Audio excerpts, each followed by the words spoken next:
नमस्कार, मैं हूं आपके साथ मयंक। आज 28 तारीख है। पिछले 12 घंटों के अंदर ईरान, अमेरिका और इजराइल के बीच जो हालात हैं उससे जुड़े सारे अपडेट्स मैं आपको बताऊंगा।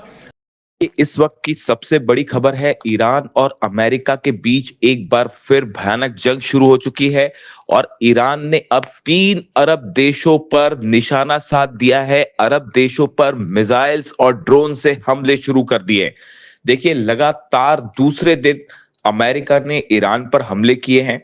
ये हमले 3 आइलैंड्स पर हुए हैं, 3 ठिकानों पर हुए हैं। सिरिक आइलैंड, केशम आइलैंड और बंदर लेंगा जो शहर है, यहां पर ये हमले किए गए। 10 मिलिट्री साइट्स को, ईरान की 10 मिलिट्री साइट्स को जो है वो निशाना बनाया गया है। और खास तौर पर ये जो हमले थे, ये केशम और सिरिक आइलैंड पर किए गए। और अमेरिका के फाइटर जेट्स F-35 जेट से ये हमले किए गए हैं। बताया जा रहा है कि जो एयरक्राफ्ट कैरियर्स खड़े हैं अमेरिका के, वहां से इन जहाजों ने टेक ऑफ किया और भारी बमबारी की गई है ईरान के इन द्वीपों के ऊपर। उसके बाद हालात ये हैं कि ईरान ने जबरदस्त पलटवार शुरू कर दिया है। बहरीन में, कुवैत में, इराक में इस समय हमले जारी हैं। सबसे बड़े हमले बहरीन और कुवैत में हुए हैं। कुवैत में अली अल सलेम एयर बेस पर ईरान ने खैबर मिसाइल से बड़ा अटैक किया है और बड़े नुकसान की खबरें आ रही हैं। अमेरिका के बेस को एक बार फिर ईरान ने दहला दिया है और बड़ा नुकसान हुआ है। यहां पर इस तरह की खबरें आ रही हैं। देखिए, अली अल सलेम एयर बेस जो है कुवैत का, यहां पर बड़ी संख्या में अमेरिका के जेट्स मौजूद हैं, अमेरिका के सैनिक मौजूद हैं और इसे निशाना बनाया गया। और एक बार फिर अमेरिका का पेट्रियट सिस्टम खैबर मिसाइल के सामने बुरी तरह से फेल साबित हुआ है। बताया जा रहा है कि कई ड्रोन्स भी लॉन्च कर दिए गए हैं कुवैत के ऊपर और कई जगह धमाके की खबरें भी आ रही हैं इस समय कुवैत पर, यानी कुवैत पर बड़ा हमला कर दिया है ईरान ने। इसी के साथ जो है बहरीन में पोर्ट सलमान बेस है, मनामा में, बहरीन की राजधानी में, जहां पर अमेरिका का अड्डा है। खास तौर पर फिफ्थ फ्लीट जो है नेवी की, जिसको पहले भी कई बार ईरान ने निशाना बनाया है। और अब एक बार फिर बहरीन में लगातार दूसरे दिन ईरान की तरफ से बड़े मिसाइल अटैक शुरू हो गए हैं। देखिए, कल जो है वो बहरीन पे जो हमले किए गए, वो मुख्य रूप से ड्रोन स्ट्राइक्स थी। जो कल हमले किए थे ईरान ने, उसमें शायद 136 ड्रोन्स का इस्तेमाल किया गया था और ड्रोन अटैक किए गए थे। लेकिन अब जो है वो बहरीन पर बड़ा मिसाइल अटैक कर दिया है ईरान ने। खैबर मिसाइलें बिछा बरसा दी हैं फिफ्थ फ्लीट अमेरिका के हेडक्वार्टर पर। यहां पे भी कई जगह से धुआं उठता दिखाई दे रहा है और बड़े नुकसान की खबर आ रही है। इसी तरह से इराक में वो ग्रुप जो कि ईरान के खिलाफ है, उनके ऊपर भी लगातार हमले जारी हैं ईरान की तरफ से। देखिए, हालात ये हैं कि पूरे दुबई में, अबू धाबी में, सऊदी में, कतर में, सब जगह अलर्ट कर दिया गया है कि कभी भी ईरान की तरफ से इन देशों पर भी बड़े हमले हो सकते हैं।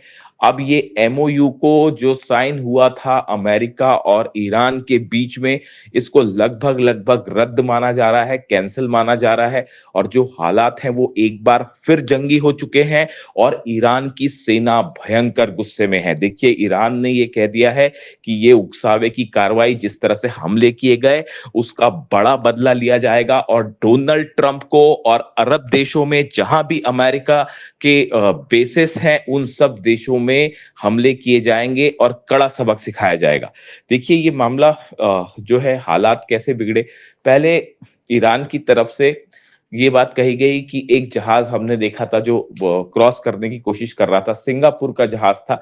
उसने बिना ईरान की सेना के परमिशन के एक नए रूट का इस्तेमाल करते हुए हॉर्मुज को पार करने की कोशिश की, तो ईरान ने उस पर हमला किया। ये पहला जहाज था जो अभी ये नए दौर का विवाद हुआ इसमें हमले को लेकर। और कल फिर ईरान की तरफ से एक जहाज को निशाना बनाया गया है जो कि उसी नए रूट से निकलने की कोशिश कर रहा था।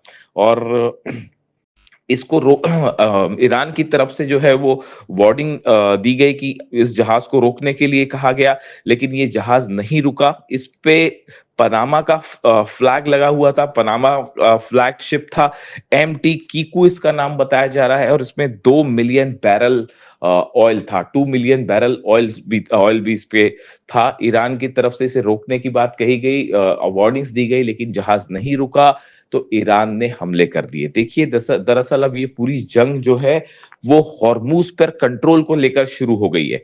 एमओयू जो साइन हुआ है उसके मुताबिक हॉर्मूज से जो जहाज निकलेंगे वो पूरी तरह से ईरान की देख रेख में निकलेंगे।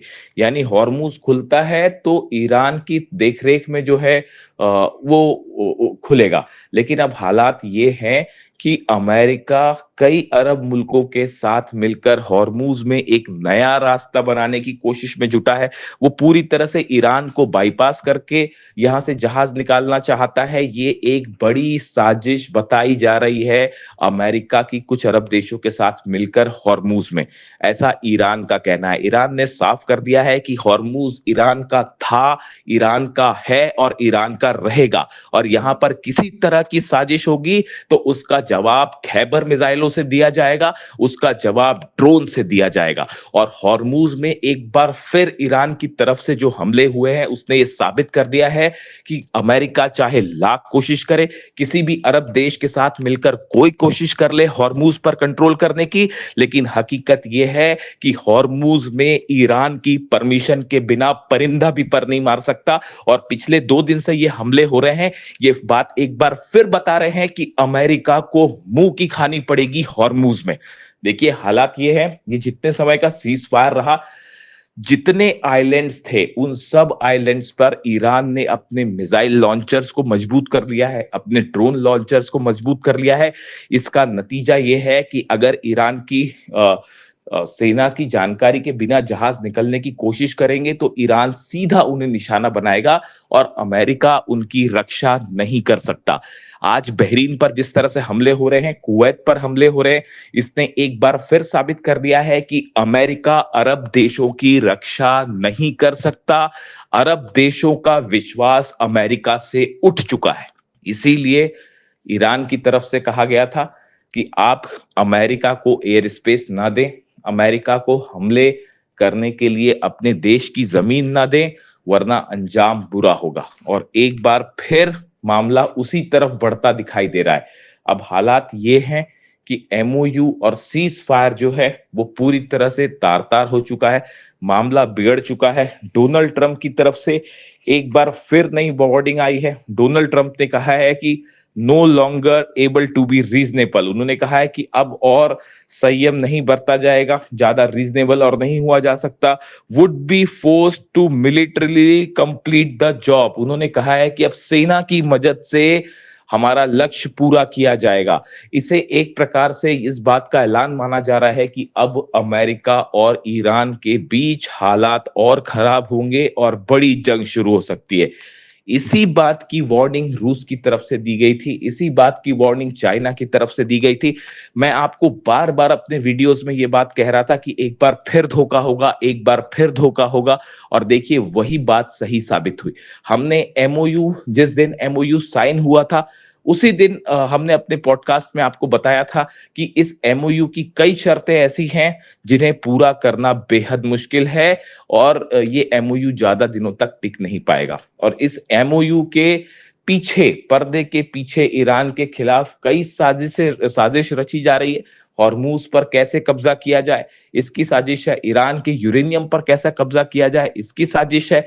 और कई अरब देशों की के साथ मिलकर अमेरिका एक बड़ा प्लान तैयार कर रहा है ईरान के खिलाफ। और देखिए, एक बार फिर वही बात निकलकर सामने आ गई है, और अब नतीजा ये है, ईरान की सेना ने इस बात को साफ कर दिया है। नए बयान आए हैं आरजीसी की तरफ से, ईरान की सेना की तरफ से, कि आने वाले वक्त पे अरब देशों में जितने अमेरिकन बेसेस हैं उस पर और भयानक हमले किए जाएंगे।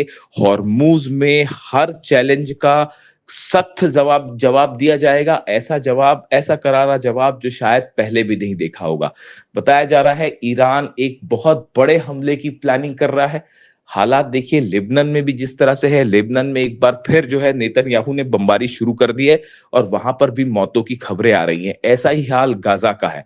लेबनान में जिस तरह से समझौता हुआ, लेबनान की सरकार जो कि अमेरिका की पिट्ठू है, उसके बीच में और इजराइल के बीच में, उस समझौते को मानने से लेबनान के लोगों ने ही इनकार कर दिया है। नतीजा ये है, सड़कों पर हजारों लोग हैं, लाखों लोग हैं जो इस समझौते का विरोध कर रहे हैं, इजराइल का विरोध कर रहे हैं। लेबनान में जो है वो ऐसे हालात हैं कि सड़कों पर लाखों लोगों का प्रदर्शन और गुस्सा देखने को मिल रहा है। एक सिविल वॉर छिड़ चुका है। ऐसे में लेबनान से इजराइल की सेना का वापस ना आना एक बार फिर इस जंग को और बड़ा रूप दे सकता है। देखिए अभी जिस तरह की खबरें हैं, बड़े हमले जारी हैं इजराइल की तरफ से लेबनान में, और दक्षिणी लेबनान में खास तौर पर कई ठिकानों को निशाना बनाया गया है जिसमें कई लोगों की मौत की खबरें भी आ रही हैं। देखिए ये ऐसे हालात हैं जिसने एक बार फिर जो है पूरे मिडिल ईस्ट को एक जंग की तरफ आगे बढ़ा दिया है। अब ये एमओयू सिर्फ नाम मात्र का बचा हुआ है, जिसका कोई नतीजा निकलता नहीं दिख रहा है, और हालात एक बार फिर जंग की तरफ बढ़ गए हैं और ऐसा लगता है कि शायद फिर से एक बार बड़ी जंग छिड़ सकती है। लेकिन फिलहाल जो हालात हैं, अरब देशों पर ईरान की बड़ी स्ट्राइक्स शुरू हो चुकी है। देखिए कल जब अमेरिका की तरफ से पहले स्ट्राइक की गई ईरान के ऊपर, और उसके बाद जब ईरान ने जवाब दिया, ईरान की सेना ने जब जवाब दिया और बहरीन पर हमले किए, उसके बाद आईआरजीसी की तरफ से एक बयान रिलीज़ किया गया और उस बयान में कुरान की एक पंक्ति का जिक्र है। और ये बिल्कुल वही संदेश है जो अली खामेनी साहब ने अपनी शहादत के चंद दिनों पहले सोशल मीडिया पर पोस्ट किया था। देखिए मैं अक्सर इसका जिक्र करता हूँ। मैं अली खामेनी साहब के जितने संदेश थे मैंने सब उनको फॉलो किए। उनकी शहादत के पहले जितने उनके वीडियोस थे मैं उनको फॉलो करता था। आखिरी जब उन पर हमला हुआ उसके चंद दिनों पहले उन्होंने अपने सोशल मीडिया पर एक पोस्ट उनके हवाले से किया गया था जिसमें कुरान की कुछ पंक्तियों का जिक्र था, जिसमें ये लिखा गया था कि अगर कोई आप पर हमला करता है तो उसको बिल्कुल उसी के अंदाज में जवाब दीजिए। ये बात अली खामेनी साहब ने पोस्ट की थी और ये अमेरिका और इजराइल के रेफरेंस में उन्होंने पोस्ट की थी कुरान की पंक्तियों का, आयतों का जिक्र करते हुए।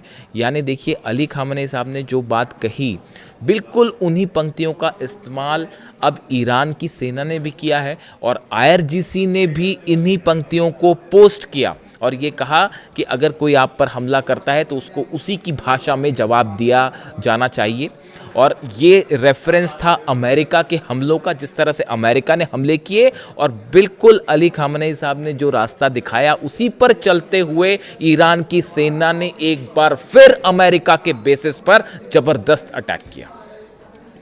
मैं इसीलिए अक्सर कई बात ये कहता हूँ कि अली खामेनी साहब हमारे बीच में नहीं है, लेकिन उन्होंने अपनी सेना के लिए एक ऐसा विजन छोड़ दिया है, ईरान की जनता के लिए, ईरान के 9 करोड़ लोगों के लिए वो विजन छोड़ दिया है जिससे कभी ना अमेरिका और ना इजराइल ना ही कोई और मुल्क कभी ईरान को नहीं हरा सकता। हराने की बात तो छोड़िए, आज ईरान सब पर अकेला भारी पड़ रहा है, चाहे वो अरब देश हो, चाहे अमेरिका की फोर्सेस हो, चाहे नेतन्याहू की फोर्सेस हो। और इसके पीछे यही विजन है, यही प्लानिंग है, यही दूरदर्शी है जो अली खामेनी साहब ने अपनी सेना को विजन दिया। इसीलिए मैं कहता हूं कि वो न सिर्फ एक अच्छे सुप्रीम लीडर बल्कि बेहतरीन मिलिट्री कमांडर भी थे।